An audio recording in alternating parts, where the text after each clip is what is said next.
Hello મિત્રો, આપણે અત્યારે વેગેનારની અંદર કીલેસ એન્ટ્રી સિસ્ટમ આપણે એટલે કે આપણી ભાષામાં કહીએ તો રિમોટ આપણે ફિટ કરી રહ્યા છીએ. આ કંપનીના વાયરિંગના ડાયાગ્રામ પ્રમાણે તો આપણને કંઈ ખ્યાલ જ ના આવે કે એની અંદર શું છે અને કઈ રીતનું છે. આપણે પોતનું મગજ દોડાઈને આપણે કામ કર્યું તે પ્રમાણે તમને હું માહિતી આપું આ વાયરિંગની બાબતે.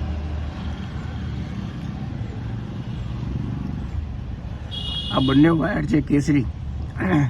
પોઝિટિવ અને નેગેટિવ વાયરિંગ બનાવવું હોય તો બંને બની જાય. આપણે હાલ અત્યારે પોઝિટિવ વાયરિંગ બનાવેલું છે. પોઝિટિવ વાયરિંગની અંદર આ છે રેડ છે એ અર્થિંગમાં આપી દેવાના બંને વાયર. આ બંને છે ઓરેન્જ વાયર, આ બંને છે એ અર્થિંગમાં આપી દેવાના. આ બંને કન્ટિન્યુ મેન આવે એમાં કન્ટિન્યુ મેનમાં આપી દો, બરાબર છે. આ અપ ડાઉન માટે સેન્ટ્રલ લોકના, બરાબર છે. આ મેન વાયર છે.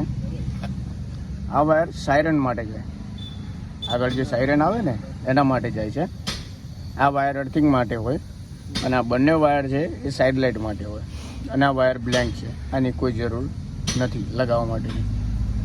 આવી જ રીતે અમારા વિડીયોને જોવા માટે તમે અમારા પેજને ફોલો, લાઈક અને કમેન્ટ કરો અને શેર કરો. થેન્ક યુ, આભાર.